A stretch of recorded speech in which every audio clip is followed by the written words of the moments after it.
அனைவருக்கும் வணக்கம். எம்ஜிஆர் பற்றிய அரிய தகவல்கள் நிகழ்ச்சியோட 58வது பகுதிக்கு உங்களை அன்போடு வரவேற்கிறேன். இந்த பதிவில் மக்கள் திலகம் எம்ஜிஆர் அவர்களுக்கு இசையமைத்த இசையமைப்பாளர்கள் வரிசையில் மெல்லிசை மன்னர் எம்.எஸ். விஸ்வநாதன் அவர்களை பற்றி நம்ம பார்த்துட்டு வரோம். எம்எஸ்வி இசையில் எம்ஜிஆர் எடுத்த 18வது திரைப்படம் 4/2/1966 வெளியான நான் ஆணையிட்டால். இந்த படத்தில் மொத்தம் 8 பாடல்கள், ஆனால் ஒரு பாட்டு படமாக்கப்படலை. இந்த பாட்டு பற்றி சொல்லணும் அப்படின்னா, இது ஒரு அபூர்வமான பாட்டு. எம்ஜிஆருக்கு எம்எஸ்வி பின்னணி பாடியிருக்கார் அப்படின்னா உங்களால் நம்ப முடியுதா? ஆனால் இந்த பாட்டில் பண்ணியிருப்பாரு. இந்த பாட்டை பி சுசிலா பாடுவாங்க.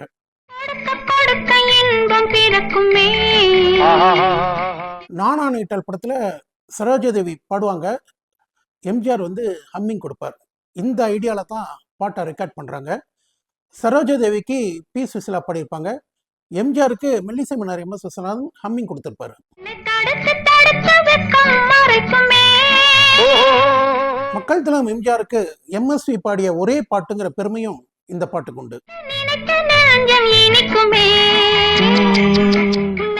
பாட்டெல்லாமே ரெக்கார்ட் பண்ணிட்டாங்க. எம்ஜிஆர் கேட்டுட்டு என்ன சொல்றாரு அப்படின்னா, தான் பாட்டு பாடாம வெறும் ஹம்மிங் மட்டும் கொடுத்தா தன்னுடைய ரசிகர்கள் ஏத்துக்க மாட்டாங்க, அதனால இந்த பாட்டு வேணாம் அப்படின்னு சொல்லிடுறாரு. இந்த பாட்டுக்கு பதிலாக பதிவு பண்ண பாட்டு தான் உன்னை பார்த்து கொண்டிருந்தால் பாட்டு வரும்.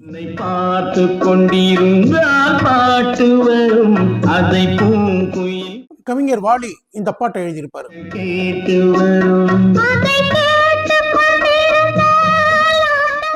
டி.எம். சௌந்தரராஜன் மற்றும் பி சுசிலா குரல்களில் உருவான சூப்பர் ஹிட் பாடல் இது.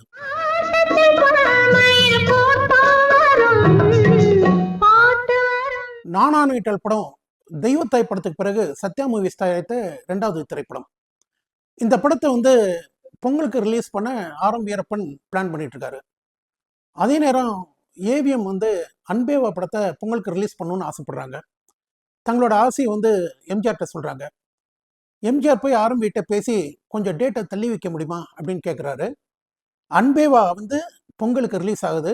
அன்பேவா ரிலீஸ் ஆகிட்டு 3 வாரம் கழிச்சு 4/2/66 இந்த படம் ரிலீஸ் ஆகுது.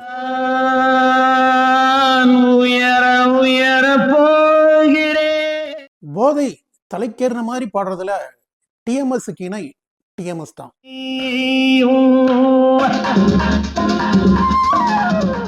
பேங்கூஸ் மற்றும் ஃப்ளூட் இசை பின்னணியில மெல்லிசை மன்னர் அருமையான ஒரு விருந்து படைச்சிருப்பார்.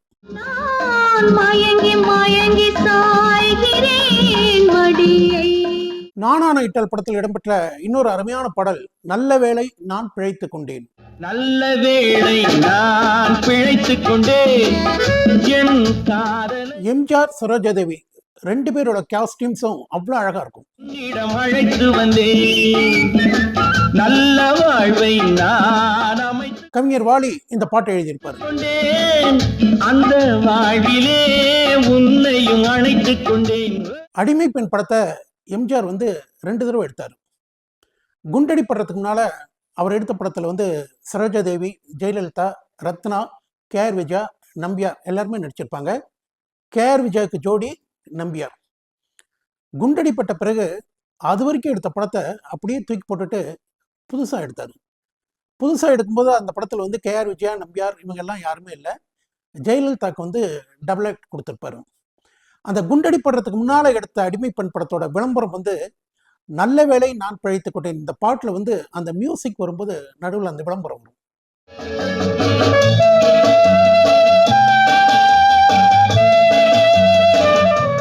டி.எம். சௌந்தரராஜன் குரல்ல உருவான ஒரு சூப்பர் ஹிட் பாடல் நல்ல வேளை நான் பிழைத்துக் கொண்டேன். நல்ல வேளை நான் பிழைத்துக் கொண்டேன். நானானிட்டால் படத்துல கவிஞர் ஆலங்குடி சோமு ஒரு அருமையான பாட்டு எழுதியிருப்பார். அந்த பாட்டு இப்படி தொடங்கும். ஓடி மீட்பதற்கு உண்மைக்கோர் கால்கள் இல்லை, ஓய்ந்திருந்து கேட்பதற்கு நீதிக்கோர் நேரம் இல்லை, பார்த்த நிலை சொல்வதற்கு பரமனுக்கோர் உருவம் இல்லை, பழி சுமந்து செல்வதென்று இவனுக்கோர் பாதை இல்லை. இந்த பாட்டை சீர்காழி கணீர்னு ஆரம்பிச்சிருப்பாரு. ஓடி மீட்பதற்கு உண்மைக்கோர்.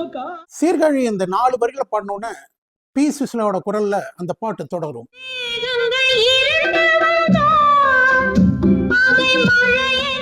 அந்த குரலும் மெல்லிசை மன்னர் போட்ட அந்த மெட்டும் நம் மனசுல ஒரு இனம் புரியாத சோகத்தை ஏற்படுத்தும்.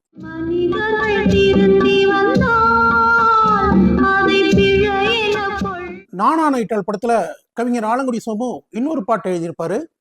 இந்த பாட்டோட ஒவ்வொரு வரியுமே எம்ஜிஆருக்கு மட்டுமே பொருந்தும்.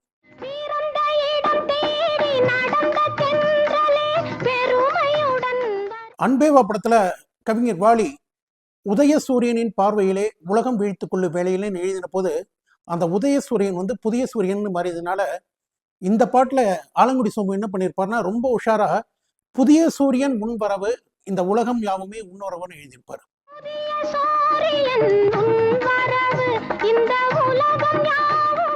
எல்லார் ஈஸ்வரி இந்த பாட்டை பாடியிருப்பாங்க.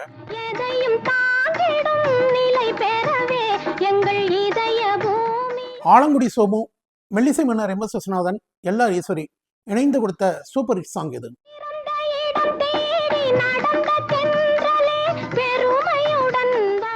நானா நைட்டால் படத்தில் இடம்பெற்ற ஒரு அருமையான பாடல் தாய்மேல் ஆணை தமிழ் மேல் ஆணை.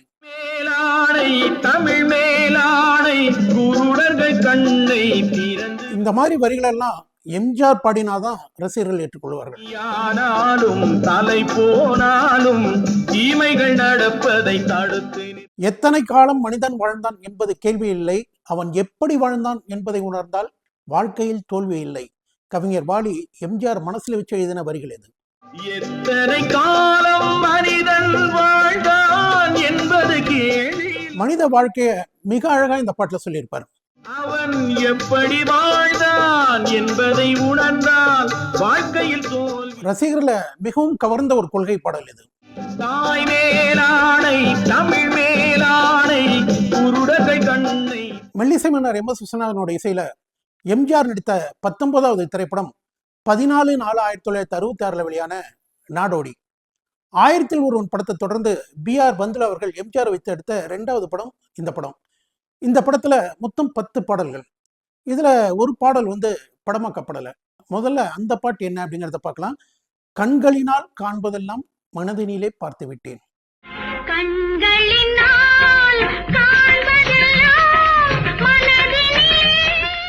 மிகவும் அருமையான ஒரு பாட்டு. இந்த பாட்டுல நீங்க கேட்கக்கூடிய அந்த ஹார்மோனி இசை வந்து மெல்லிசை மன்னர் எம் எஸ் விஸ்வநாதனே வாசிச்சிருப்பாரு.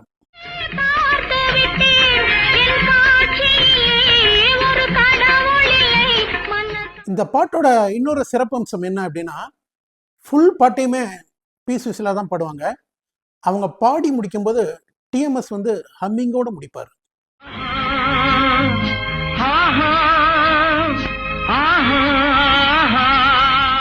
ஒவ்வொரு சரணமுமே சுசிலா பாடுவாங்க. டிஎம்எஸோட ஹம்மிங்கோட முடியும். முடிக்கும்போது கண்களினால் அப்படின்னு அந்த பாட்டை வந்து சுசிலாவுக்கு எடுத்து கொடுத்துட்டு முடிப்பார் டிஎம்எஸ். இந்த பாட்டை ஃபுல்லாக கேளுங்க. அந்த கண்களினால்ங்கிற ஒரு வார்த்தை மட்டும் தான் டிஎம்எஸ் பாடுவார். காண்பதெல்லாம் மனதினிலே பார்த்து விட்டேன் அப்படின்னு சுசிலா தான் கண்டினியூ பண்ணுவாங்க.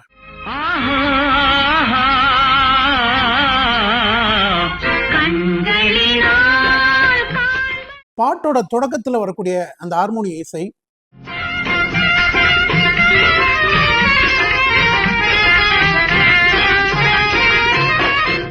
பாட்டோட இறுதியில் வரக்கூடிய இந்த ஹார்மோனிய இசை இதிலெல்லாம் மெல்லிசை மன்னர் எம் எஸ் விஸ்வநாதனோட வேகம் நம்மளை வந்து பிரமிக்க வைக்கும்.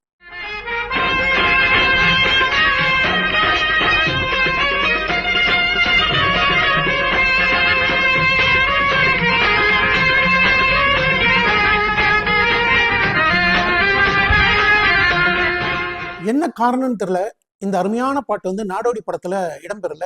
ரெக்கார்ட்ல மட்டும்தான் இந்த பாட்டு இருக்கும்.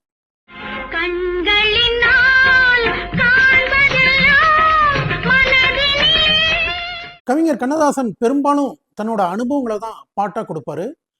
கடவுள் தந்த பாடம் இங்கு காணும் துன்பம் யாவும். தந்த பாடம் இங்கு காணும் துன்பம் யாவும். கடவுள் செய்த பாவம் இங்கு காணும் துன்பம் யாவும்னு கவிஞர் கண்ணதாசன் எழுதி சென்சாருக்கு போன பிறகு கடவுள் தந்த பாடம் இங்கு காணும் துன்பம் யாவும் அப்படின்னு இந்த பாட்டு மாறியது.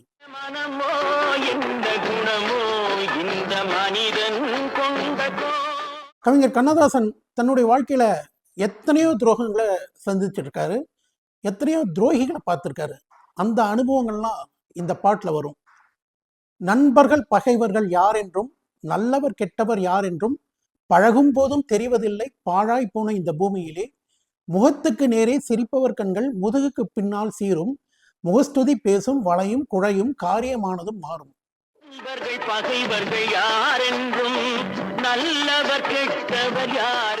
மெல்லிசை மன்னர் எம்.எஸ். விஸ்வநாதனுக்கும் இந்த அனுபவங்கள்லாம் உண்டு. அந்த அனுபவத்தின் வெளிப்பாட்டை மெட்ல காட்டியிருப்பாரு.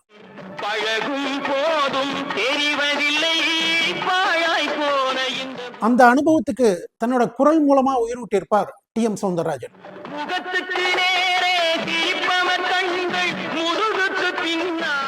மெல்லிசை மன்னரோட இனிமையான மெட்ல அமைந்த அருமையான பாடல் இது.